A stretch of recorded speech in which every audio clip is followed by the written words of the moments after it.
You're listening to The Hour of the Time. I'm William Cooper. We'll go right straight to Frank in Phoenix for the Metal Report. Good evening, Frank. Good evening, Bill. Boy, we've been in for a wild ride lately, haven't we? Yeah, I had the phone lines hooked up here, and that's why, not hooked up, but screwed up here, and that's why you couldn't get on. That's why I was late getting on the satellite. And that's why people ordered this tape. It's not going to start right at the beginning, and that's why that other little bit of music just jumped in there. I've been chasing my tail here for the last 5 minutes. I don't know what I'm doing. Oh, the good thing is you sound a whole lot better. Oh, I am. Thank you. Good, I'm glad. But in the metals, in the last couple of weeks, we've had a lot of people, your listeners have been watching, have jumped up dramatically, and they seem to be holding at this stage of the game. We've seen some rather erratic movement on the Dow. But what we got to do, just as when it takes big jumps to the upside, we shouldn't get all excited about that. When it takes big jumps to the downside, we should be cautious, but not real excited about that either. Well, I'm pretty excited about gold breaking 400. Well, to me, that's a watermark. Well, yes, it is. It really is, and they were able to beat it back. It broke 400, but they were able to beat it back down to so it closed at just under 400. The technical analysis is that the barrier for gold is 410. The technical people on Wall Street and the rest of it say if gold breaks 410, then it's running. No, wait a minute. These are the same guys that when gold was at 380 said if it broke 400, then it's running. No, like I said. Same guys. Well, what do you want from Neil Cavuto? I mean, come on, these guys on CNBC and the rest of it, they don't know what's going on. I mean, they don't know anything about what's happening. What we got to look at, though, is not only the price of gold and what the Dow's doing, but some underlying factors here. We got some very interesting underlying factors. Brokerage stocks.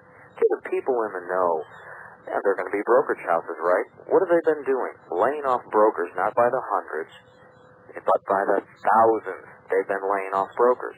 And brokerage stocks are taking a major hit. As a group, they've been hit very hard.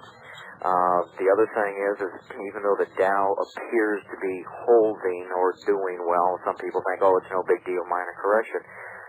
Over 1/3 of the New York Stock Exchange, over 1/3 of the stocks are struggling. 36% of them are struggling. There's some serious problems. There's some very serious underlying problems. One very interesting thing from a newsletter, someone who analyzes the Dow Jones Industrials and all that other stuff. He wanted to see where everything stood. Everybody thinks October because October 29 and October 87. Says more bear markets, more problems occurred in January than in October. So that's something to think about. He's calling for, with the general market being sloppy here at year end and with the transports being weak at the end of 1995, it would not shock me to see trouble entering the picture during January 1996. So once again, Bill, I think you might end up calling it on the head. There's an interesting article in the newspaper today discussing the market, the paper market. Trading heats up after final bell. So people, they think they can breathe a sigh of relief by the end of the day with, the markets are closed, I'll worry about it in the morning. No. Closing bell no longer signals end of trading. But the roots of the error provide novice investors with a close-up look at the nebulous world that is after-hours stock trading. Bill, you say it all the time. No conspiracy. It's in the open. Yeah, it is. It's in the open everywhere you look. I mean, because of, I follow that philosophy, I read a horrendous amount of material, and you pick up these little tidbits, and that's exactly what they're doing. The skill is knowing how to identify important information and correlate it with other important information. Exactly. That is the hardest thing in any intelligence gathering. You can get all the data. People think going out there and snooping and pooping is the hard part. That's the easy part. So the guy that gets all the stuff that you snooped and pooped and got, that's got to do something with it to come up with a picture. That's a tough thing. I think we may have the picture. Have you seen the 1994 United Nations Human Development Report? Yes. Okay. Why don't you sort of condense it? Yes. Basically, collapse economies to start fresh so everybody has work. That's right. They make some very unbelievable statements. Quotes, lifestyles of the rich nations will clearly have to change. Major restructuring of world's income distribution, production, consumption may be necessary precondition for a viable strategy for sustainable human development. And this is my favorite. One thing is clear. Preserving productive capacity intact does not mean leaving the world in every detail as we found it. These people are telling us exactly what they're going to do, and it's not going to be pretty. So if people think it's going to get better, it's not. It's going to get worse. If people think they're going to wait for the election to do this or do that, it has nothing to do with it. It's completely immaterial. The bottom line is the game plan is to make everybody so stressed out and have to go to them for work. That's the only way they can control people. Yes, except for those of us who are going to be self-sufficient and ready and willing to not take part. Exactly. For those of us that aren't worried about, oh my God, but I'll have capital gains and or this or that, get it done. Because the reality is if you don't, you might as well throw it all away now. Because they're going to kick it out from under everybody. They're just going to kick the legs on the chair out, and everybody's going to have to start from square one. I can't wait to start hearing all these pseudo-intellectuals who are teaching and promoting Marxism.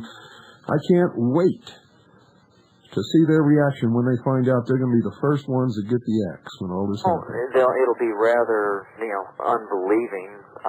They'll probably complain a little bit and just go into denial, but yeah, traditionally they always are the first ones that go to the pit. Yeah, you see, it's because it's not really a United Nations takeover. The United Nations, for all intents and purposes, is the United States of America. Exactly. The United States Police Force, the United Nations Police Force, is the military forces of the United States of America. People need to be looking past all of this. Okay, we got so many people focusing, the John Birch Society, they focus on UN. How much you want to bet in a couple of years there will be no UN? That's right. Okay, fine. You want us out of the UN? We're out of the UN. Why do you think we're not paying our bill? IRS, they're going to be gone too. What do you think Steve Forbes is all about? Push that whole issue. IRS will be history as well. You want to get rid of the IRS? Fine, we'll get rid of the IRS. People need to stop focusing on these single issues, and they need to look at the broader picture. And yeah, it will be under the United States. That's the way it's all fixing itself up to be. That's the way it was all set up. That was the plan. That's the secret destiny of America. It's written in all the occult writings. It hasn't been hidden. I've broadcasted. I've told the people of the world on this broadcast. I've tried to wake them up. I've tried to get them out of these silly little cul-de-sacs they're spinning around in that they think they're really going to prevail against all this might and wealth and everything. It's only one way to prevail. That's prepare. That's prepare and be ready and willing to die for what you believe in. And, George Patton said it best. He makes some other poor bastard die for what he believes in. Well, that's right. But I've never seen anyone in my life who was willing to step on a battlefield and do battle who wasn't willing to die for what they were fighting for. Well, you have to be. So if you're not ready and willing to do that, you're not going to make some other poor son of anything die for his country or for his beliefs or anything else because you're not going to be there. Well, you're right. You're 100% right. And unfortunately, there's a lot of people that don't follow. They think it's just going to be easy. They talk a real good game, but they don't think anything through. I mean, I got out there a little early today because I wanted the sun starting to stay up a little longer. I was out there in the mountain parts with my rucksack. I get all kinds of goofy looks. But that's okay, because there's only one way to get ready for marching with a ruck, and that's to march with a ruck. Yeah. And, I really feel it's close, Bill. I can't believe, with Clinton going away, I'm concerned about that. I don't like the fact of the weather back east. They got the guard called out in a lot of places already. Food's already off the store shelves. A lot of people are getting caught short by this. Yeah. And it would be, there's too much opportunity at this stage of the game for something to happen. Well, the biggest indicator that I've seen in a long, long time, up until recently, we've never seen this before. When they begin to fortify the housing areas of military installations in this country, when there's no threat to those people, that's an indicator to me that they're expecting somebody to attack those housing areas, and I have no idea who it would be. Mm-hmm. Oh, we were discussing it earlier this evening. A couple of my compadres were over and various National Guard facilities, just hypothetical discussions, and we do know that they've been taking the bolts out of the rifles and locking them in a separate area, a separate facility. Yes, we've got those reports too, and they've never done that before. No, this has been for a couple of years now. As a matter of fact, they've been doing that. So, yeah, they are fully expecting something big. Of course, we know that they're going to be the initiators of it. And it will spill over into their facilities. Of that, there's no doubt. But it will be ugly. It'll be guerrilla war. You're right. Government will not collapse. It's not going to. It can't. It will not. They want to have that whole democratic change. They want to brainwash people into voting away, giving away their rights one last time to the New World Order. Yeah. And they'll just make it so difficult and so stressful that people will gladly do that if they're not ready. That's true. You got any specials for our listeners out there? No real specials. How about a newsletter? The new newsletter has been out for a little bit. I've been pushing that thing out. It's the transcript of Stephen Jacobson's Mind Wars tapes. You have played his broadcasts in the past. As you've done it, it's excellent, as you've pointed out. We've been trying to get the new newsletters out. If anyone hasn't gotten it from the person that they've been dealing with at Swiss America, give them a call. Ask for the new newsletter. It makes it nice to read that stuff because the tapes are great, but when you can have it there in front of you to share with other people, it's outstanding. But that's the new newsletter is a very good one. We're working on some other things. I've got that 94 Human Development Report coming to me. Oh, by the way, Chris, thank you for forwarding me those copies. I did receive it, and I've got to get the full thing. I want to do a white paper on it, break that thing apart, do a synopsis of it to be able for people to know what they're discussing and what they're planning. And I hope to have that done in the next month or so. Great. All right, then? Okay. Well, Bill, thank you. I'm glad you're better. And thank you for sitting in while I was gone, my friend. Not a problem, I really appreciate it. And in fact, they liked you so much, several people sent me faxes and thought I'd kicked you off the air or something. I had to remind them that this was my program. It's your show. We reserve absolutely zero editorial comment. Your program, 100%. You're always welcome here. All right, Bill. Well, thanks for having me on board this evening, and we'll talk to you later. We are welcome, and we'll see you for sure next Thursday. All righty. Good night. Bye-bye. Well, ladies and gentlemen, what I'm going to do tonight is going to blow you away, I think. But first...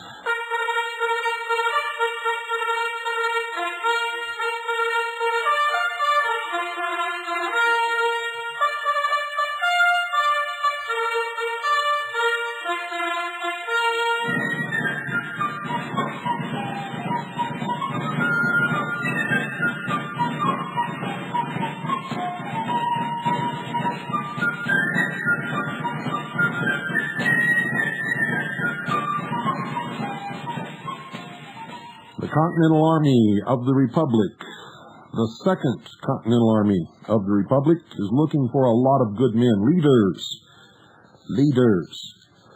If you're a leader who has military experience and good organizational skills, you don't have to know everything as long as you know how to find out who knows it and bring them and utilize their knowledge, or where to find the information that you need to relay to others. You must be responsible. Our leaders are never found on programs like Donahue. They're never castigated by idiots like Ted Koppel. In fact, most of our people are never heard from or never known of. But I guarantee you, if liberty is thrown completely and totally into the bucket, and the people of this country are attacked, you will not only see and hear from, but you will know our people. And in future years, you will probably have statues of some of our people in your town squares. Their egos are not involved. They're real Americans. They care about this country. They are dedicated and will sacrifice and do whatever is required legally within the law. We will not accept racists, bigots, religious fanatics, self-proclaimed prophets, convicted felons, or anyone else that could bring disgrace upon our military organization. We are not a paramilitary group. We are a military group formed legally and lawfully as the unorganized militia of the United States of America. If you feel that you fit the bill If you are a person that we are looking for, send me a letter and a complete resume with an address and a phone number where you can be contacted.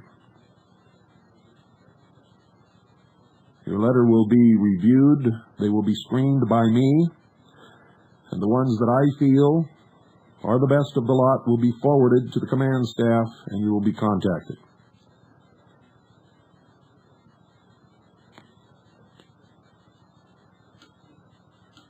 If you feel that you want to be a part of the Army that may be the Army that saves freedom and liberty for all people in this country, and if we save it for this country, we save it for the world, send your letter to the Intelligence Service, Post Office Box 1420, Sholo, Arizona, 85901. That's the Intelligence Service. P.O. Box 1420, Sholo, Arizona, 85901.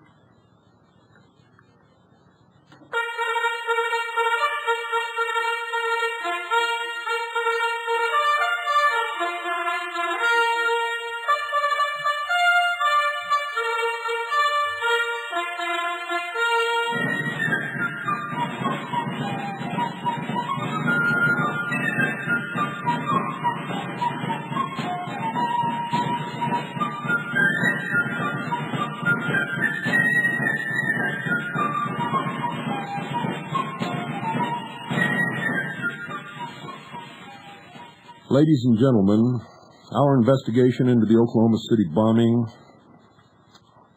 is staggering in its productivity. And everything that we have brought forward first. We are holding back an awful lot of material that we cannot bring forward at the present time. Everything that we brought forward first has been confirmed by others to be absolutely 100% correct, true. Everything has been verified by third parties, second parties, fourth parties, and fifth parties. Nothing that we consider to be evidence is anything that cannot be documented. Everything that we have is documented. Testimony of eyewitnesses. It's on tape, photographs, written affidavits, you name it. A lot of it's on videotape.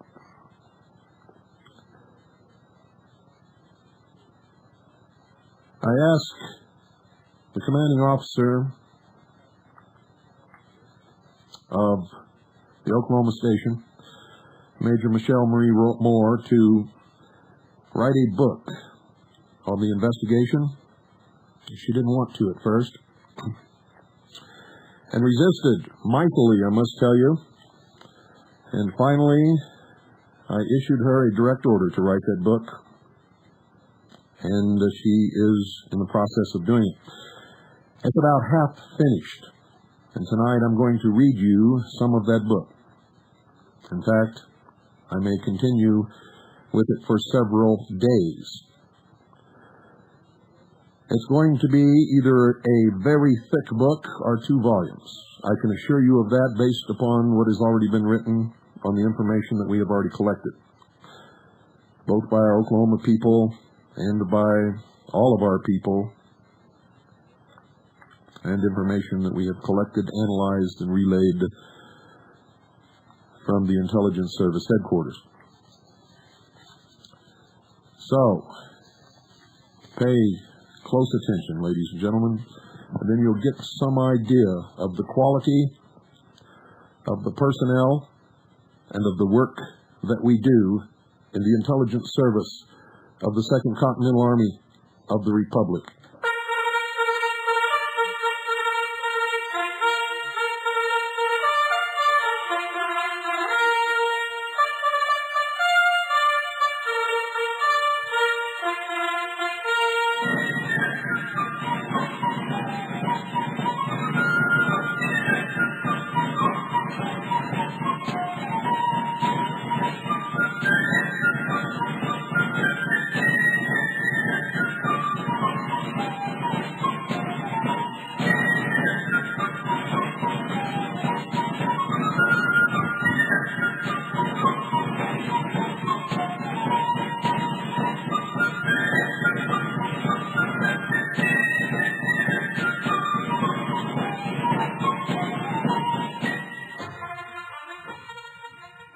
Chapter 1, Reflections. Human blood is heavy. The man that has shed it cannot run away. Those words, at first they had been nothing more than a quietly passing thought, the barely discernible voicing of an ancient proverb. Initially they had served as the dismal acceptance of the overwhelming events of that day, an acknowledgment of the evil which had come upon us. But now the day was over, long over. Hours before, midnight had come and gone, a chill had settled, and the air was unnaturally damp and oppressive. The sticky heat of the afternoon had been swept away by a sharp, bone-chilling northern blast which rushed through the city shortly before sunset, bringing unwanted rain and high winds. Threatening clouds hung low and thick in the southwest, and distant lightning warned of continued gloom into the next day. The whole world seemed to shudder that night, but how could you avoid it? After all, human blood is heavy. That night should have been the first vibrant blush of wild prairie spring. Oklahoma April. It should have been a time both tranquil and fragrant, with the scent of newly blooming iris and daffodils, a peaceful hour which should have carried the fragile perfume of honeysuckle in the prevailing southern breeze. It should have been a night for throwing open the windows after the bundling of winter and drifting sleepily into the late hours on thoughts of starlight and beauty. But you see, human blood is heavy. It had been 18 hours since the Alfred P. Murrah Federal Building in Oklahoma City had exploded in an instant of carefully orchestrated horror and terror. Already, it was evident that deceptions deliberately and meticulously rehearsed were being given their first performance for an unsuspecting, shocked, and numbed audience. Already, a multitude of contradictions had been revealed, altered, denied, and disguised. Already a quickly manufactured blanket of disinformation had been thrown over the disaster by players who did not even realize they were performing in the drama. And from some inner place of spiritual strength and personal conviction, I knew that this situation could not be allowed to stand unchallenged. Human blood is heavy. The man that has shed it cannot run away. Those words. Throughout the day, those words had increased in intensity and fervor in my mind, and just then, in that cold, rainy darkness between days, I was hearing them at full force and volume. No longer were they merely the miserable acquiescence of helplessness in the face of so great a trauma and disaster. No longer were they the impotent sigh of hope against hope that someday someone might solve the mystery of who was responsible for these multiple acts of wanton murder. No longer was I content to remain silent and motionless while my homeland became the sacrificial altar and my countrymen the hapless victims in a highly ritualized political execution. Those words had become my force of will. There was no contemplative silence that night. For many hours, the atmosphere of my home had been a confused jumble of sounds. Television, local radio, police scanner reports, and shortwave broadcasts were all transmitting simultaneously the news of the same event. Every available audio cassette deck was in use. Every boombox was recording a different local radio station, isolated in a closed bedroom or closet. The video recorder was rolling tape, preserving information from different visual news sources. The fax machine was in operation. The computer word processor was never far from my fingertips. And always there was the ringing telephone, even into that late and desperate hour. At that moment, exhausted and shivering in the unseasonable coldness, belting back yet another cup of coffee, I knew that the possibility of sleep was out of the question. I was not so much sleepy as I was emotionally drained. My husband and I continued working throughout the night and into the next day. planning for an uncertain future, and collecting the initial information which later would assist in the separation of truth from the official story. So much vital and revealing information was broadcast during the first 36 hours after the explosions, information that might consist of nothing more than a passing glance at a significant piece of the rubble of the building, a full-face shot which identified an individual walking before the camera who should not have been there, or an unintentionally telling remark made by a witness or an expert. Important audio information was recorded from reports made by eyewitnesses to the scene, much of which would later be vigorously denied by federal officials. Some of that information would vanish completely after the first day, never again to be repeated over the airwaves. In later stages of the investigation, some of the witnesses and journalists who broadcast those reports denied ever making the statements which were recorded in their own voices. But all of these minute details would have to wait for another day of sorting and careful thought. The important thing at that particular moment was to stay totally focused on the collection of information of local origination. It required intense concentration due to the large number of sources being recorded simultaneously. But more importantly, it required basic consciousness, and my eyes were burning with fatigue. I poured another cup of coffee, cut the bitterness with a generous dollop of milk, stretched long and hard in the hope of forcing wakefulness into my bones, and returned to the living room to monitor the course of events. The need to inwardly focus and grieve was not to be given its rein at this time. The intense desire to shut out the noise and withdraw into my own private haven of safety and security could not be indulged. Human blood is heavy, and its weight is a call to service. As a member of the intelligence service of the militia of the 2nd Continental Army of the Republic, I had a clearly defined duty to perform, the importance of which could not be underestimated. I was sworn upon my sacred oath to gather by any and all legal and lawful means information from all sources, to provide for the free flow of information to the whole of the people, the militia of the several states of the Union. This was my responsibility, and I would perform it to the best of my ability, to my last dying breath. While tracking the videotapes, flipping the audio cassettes, and monitoring the police scanner with my husband, I reviewed in my mind the fearsome facts of that first day. April the 19th, 1995.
I first heard about the explosions which destroyed the Alfred P. Murrah Federal Building while drinking my morning coffee. A friend had telephoned to make certain that my husband was not working in downtown Oklahoma City that morning. I assured him that my husband was right there in the house and asked why he was so concerned. It was then that he told me what had happened.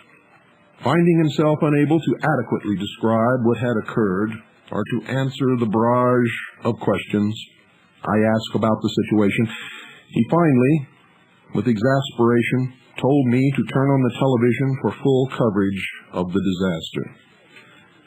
He said it was the only way I was going to understand. His tone was utterly serious, and he was uncharacteristically speechless about the details of the event. That was enough in itself to make me fretful and alarmed. He encouraged us to pray. Before the telephone receiver ever left my hand, I called frantically to my husband to quickly turn on the television so we could see what was going on. Rushing into the living room to see for myself what had occurred, I stopped dead in my tracks at the scene before me. One glance was enough to send me bounding back to my desk to telephone a report to my commanding officer, William Cooper. I knew it was still terribly early in Arizona, where he lived, 2 hours earlier than it was in Oklahoma, but this was a situation of such magnitude and with so many potentially dangerous consequences that I didn't think I should wait until a more reasonable hour to break the news. I was both shaking and sweating as I dialed the number. As I telephoned, my husband continued monitoring the news reports on the television. The telephone in Arizona rang only twice, and Mr. Cooper's wife, Annie, answered the phone. I identified myself, asked for Bill, and told her the call was an emergency. In the background, I could hear her urgently rousing him from sleep. Bill took the receiver, and at first sounded a bit groggy with slumber, but the instant he knew what had happened, he was fully alert, giving his undivided attention to the matter. I again identified myself, apologized for calling so early in the morning, but told him I thought he should know what had occurred here. Much like the friend who had first notified me, I suddenly found myself incapable of fully describing the event. I glanced once more at the pictures on the television. How could this information be conveyed? My mind was going into a shocked verbal shutdown, and after a moment of struggling to find any words at all, I blurted out, "Bill, somebody just blew up the federal building in Oklahoma City. The building looks like the whole front of it has been sliced off, and a big chunk was cut out of it. A lot of people have been injured, and probably many are dead. Just go turn on your TV. Get something on the satellite feed. The coverage is live everywhere." I'm sure I sounded a bit hysterical. I was a bit hysterical. There had been multiple explosions. The video reports of the disaster showed extreme asymmetrical damage. The front of the building had been blown outwardly away from the structural remains, and at the far east end, a large rounded section of the interior architecture, which had collapsed vertically upon itself, was now nothing more than a confused pile of rubble, dust, debris, and blood 2 stories high. At first, there were 2 columns of smoke, one coming from the building and another larger column of black smoke boiling upward from the parking lot on the north side of Northwest 5th Street, where many automobiles were burning. Several eyewitnesses would later report seeing a mushroom cloud of smoke rising from the building. There was not yet any information about the number of dead or injured, only the frightened and shocked speculations offered by the news media. Firefighters were already on the scene, extinguishing the burning cars and initiating the rescue operation.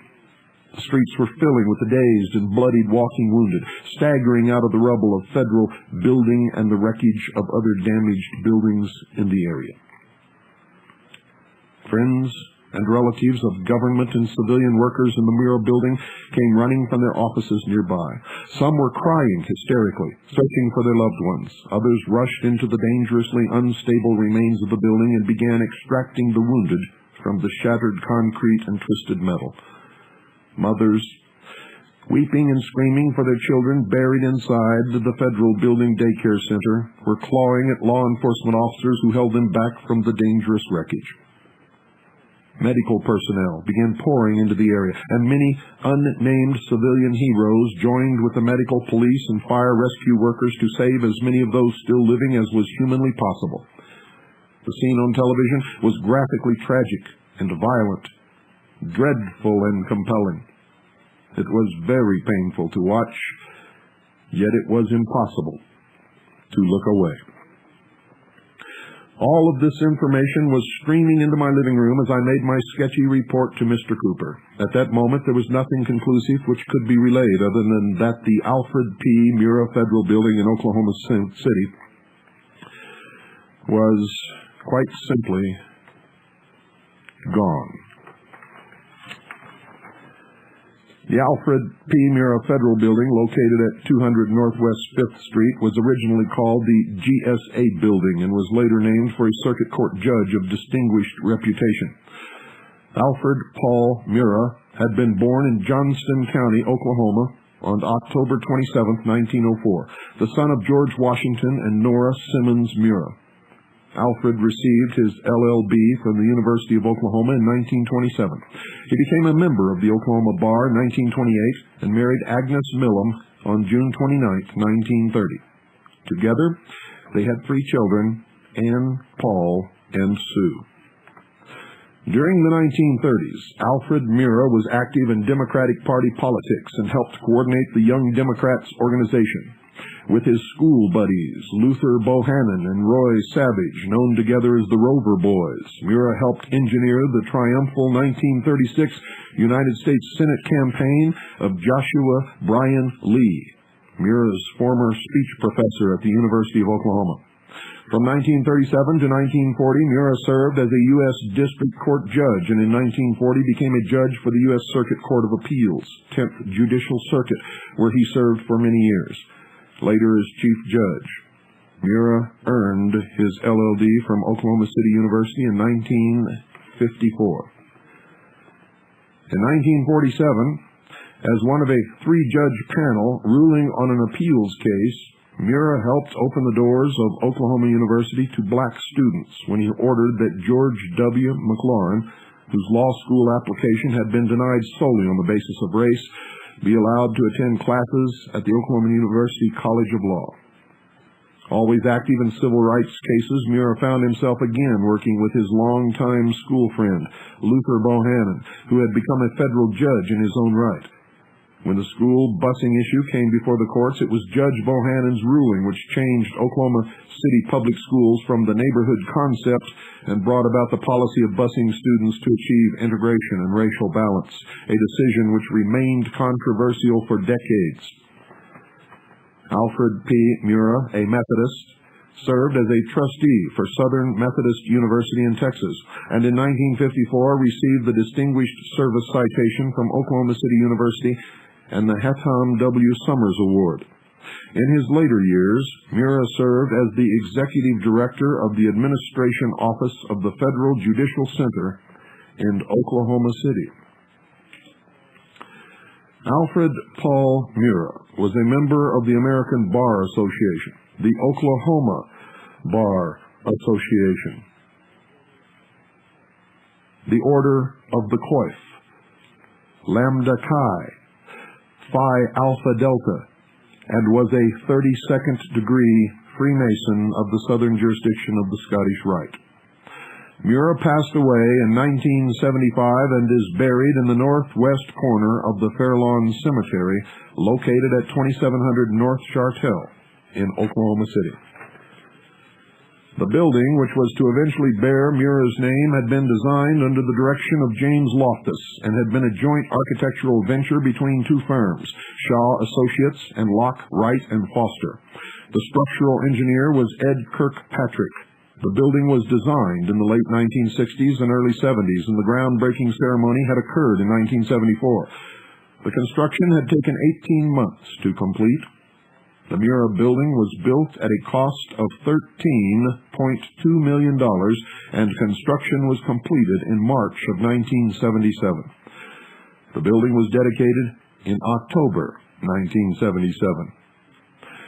Within the Alfred P. Murrah Federal Building were the offices for the following government agencies and departments: the Bureau of Alcohol, Tobacco, and Firearms, the Defense Department Investigative Service Field Office, the Department of the Army Oklahoma City Recruiting Company Headquarters, the Drug Enforcement Administration, the Federal Employees Credit Union, the General Accounting Office, the General Services Administration, the Social Security Administration, the United States Air Force, the United States Customs Service, the United States Department of Agriculture, the United States Department of Housing and Urban Development, the United States Department Lab, the United States Department of the Treasury Secret Service, the United States Government Department of Transportation Federal Highway Administration, the United States Government Office of Health and Human Services,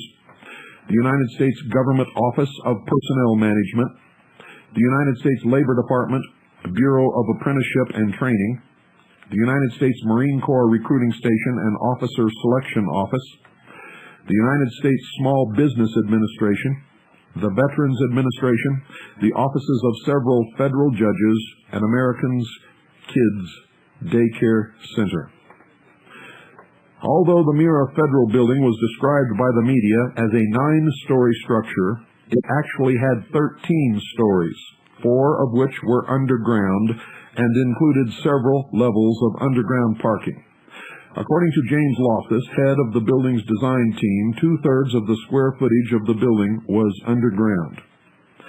Prior to the explosions, the Mira building had comprised 315,000 square feet, which included 107,000 square feet of office space, 196,000 square feet of storage, and 11,750 square feet of what was called special space, including bathrooms and a cafeteria.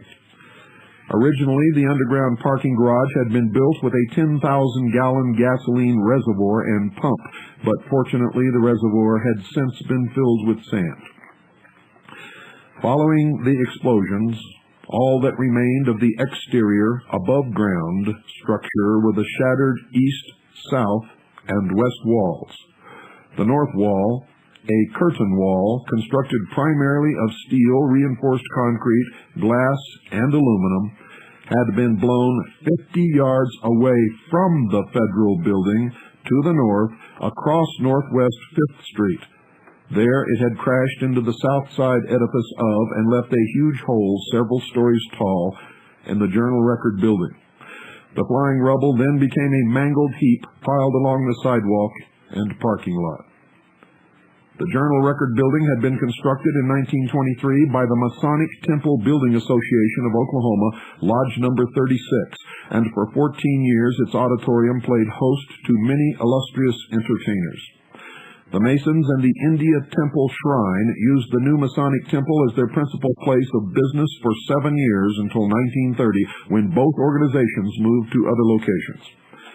After the explosions of April 19, 1995, the ornate columns and symbolic temple architecture adorning the east side of the Journal-Record building was all that remained unscathed. The rest of the building, inside and out, was a wreck. Many of the properties in the immediate vicinity of the Mira building had originally been owned by the Oklahoma Masonic Lodge Number 36, the India Temple Shrine, the Benevolent and Protective Order of Elks, and the Knights of Columbus.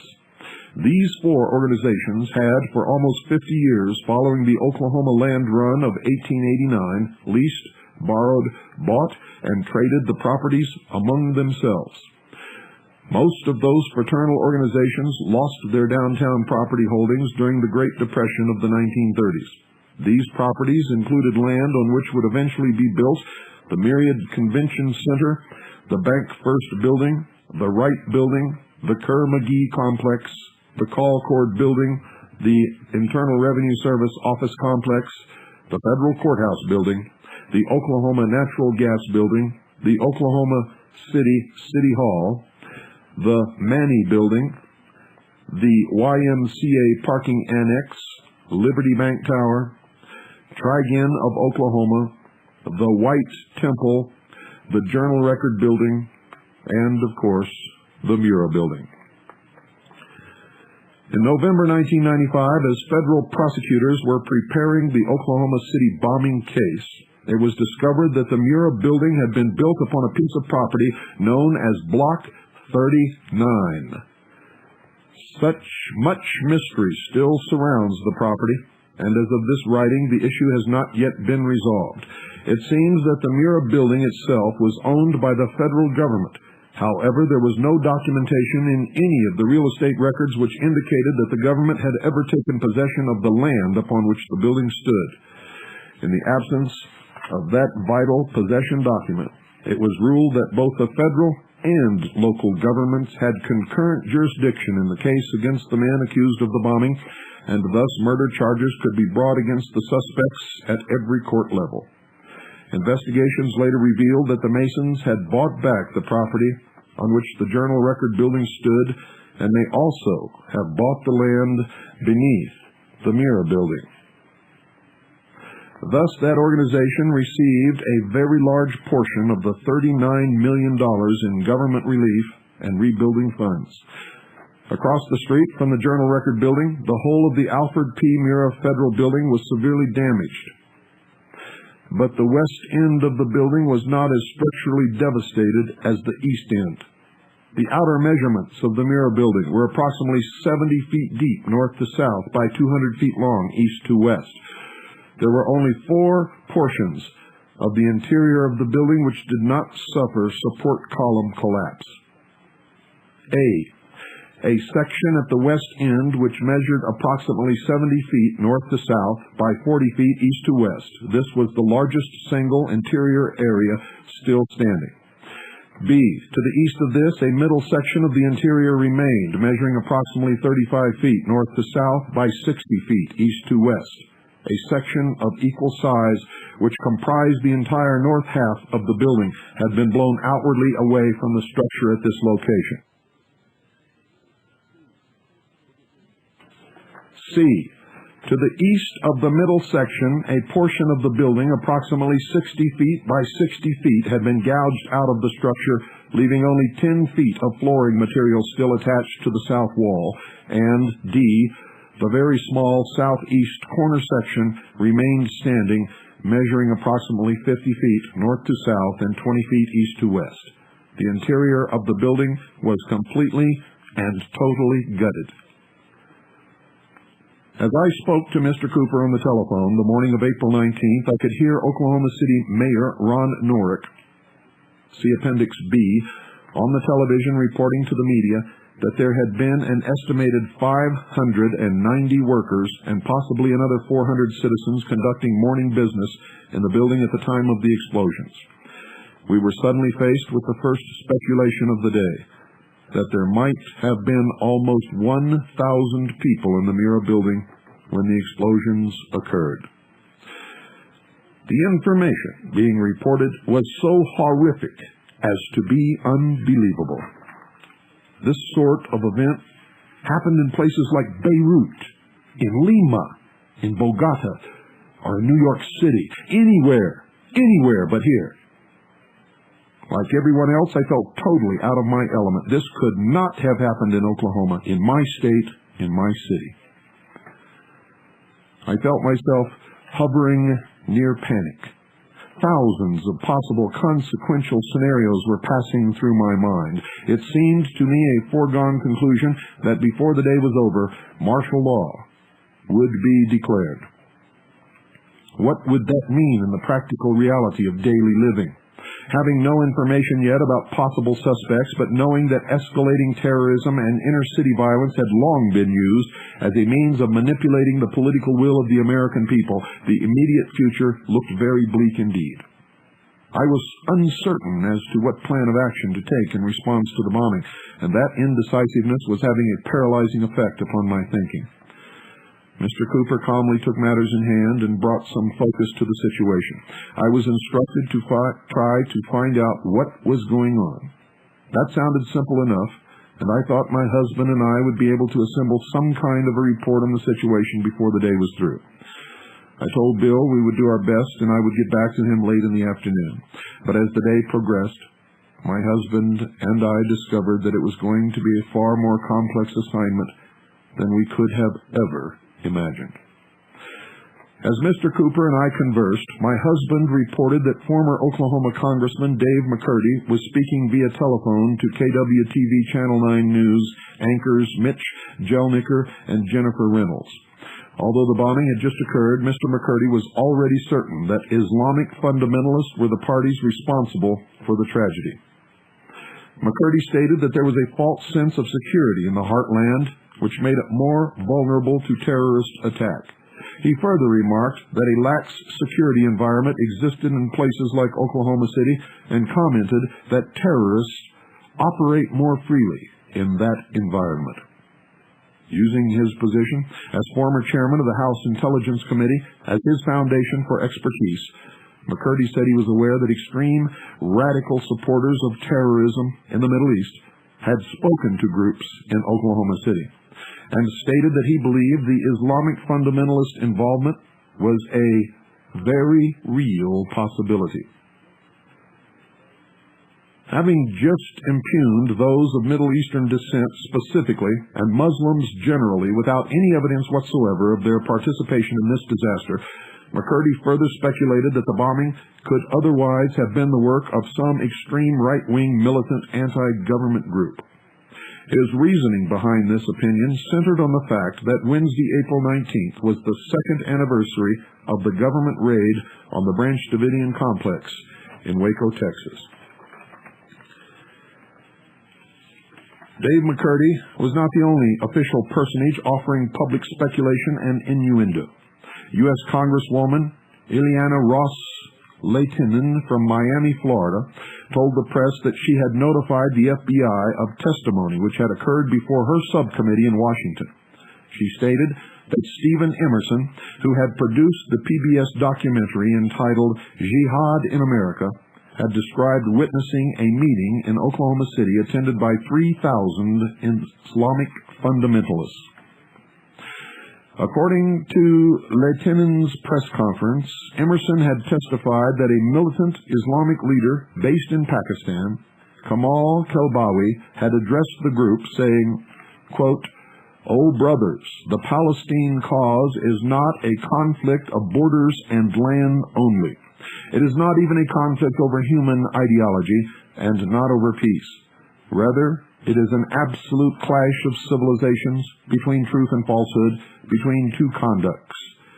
One satanic, headed by Jews and their conspirators, and the other religious, carried by Hamas, the Islamic people in general, and the Islamic movement in particular." End quote.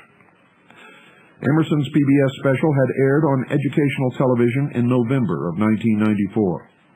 This third-hand information, in tandem with Dave McCurdy's second-hand information, was used by the media to fuel anti-Islamic sentiment which would endanger the lives of respectable citizens and would result in at least one death in the Islamic community before the madness changed its direction and fingers were pointed at other suspects in the bombing. A warning light went off in my head as I felt the wheels of the national propaganda machine beginning to roll into motion. It was going to be a day of rumor and speculation, and it would be critical to keep track of what was said, when it was said, by whom, to whom, and to what it was said in response. One thing was certain. The Middle Eastern rumors were originating with the Washington bureaucrats. Later reports of Middle Eastern participants were obtained by the news media from eyewitnesses in the downtown area. However, by that time, the government and federal law enforcement agencies had targeted American patriot groups and then vigorously denied all of the rumors they had previously manipulated. Additionally, some of the witnesses who had seen men of Middle Eastern appearance in the area of the Mura building on the morning of April 19th stated that they had been threatened and harassed by federal law enforcement agents to keep quiet and to say nothing about what they believed they had seen. That persons of Middle Eastern appearance were observed in the area was not surprising. As the evidence began to pile up, it was apparent that these men were deliberately in place and were intended to be seen by the public. It also became clear that they were not acting on the instructions of some Muslim fundamentalist terrorist leader or group, but rather were under the direction and control of federal agencies who had planned a sting operation for the night of April 18th, which had gone tragically awry. It was also never established that these men who were meant to be seen were Middle Eastern nationals, but rather were probably American citizens of Middle Eastern descent. Mr. Cooper told me to observe a pattern that would soon emerge. He predicted that Islamic fundamentalists would initially be blamed for the disaster, but within a few days, charges would be leveled against militia groups in the United States. I filed that information into the back of my mind for future reference.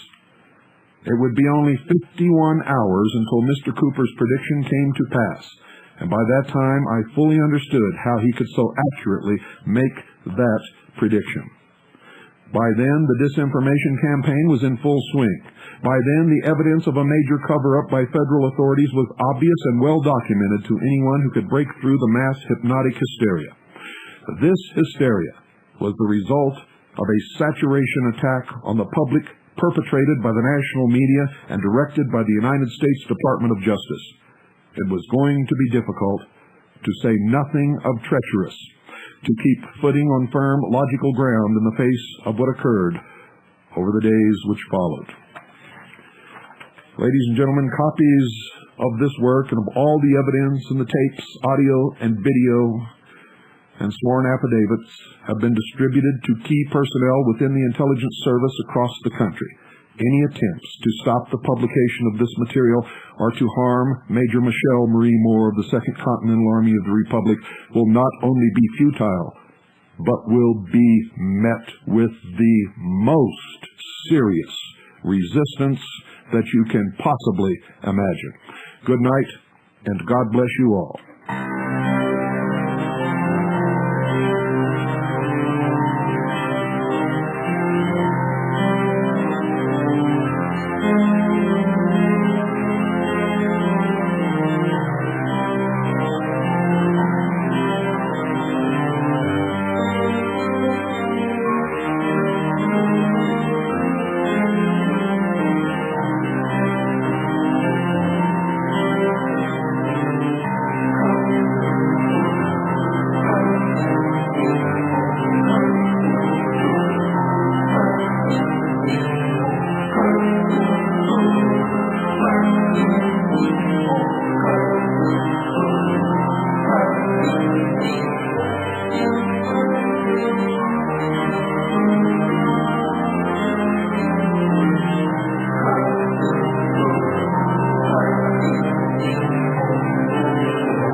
Thank you.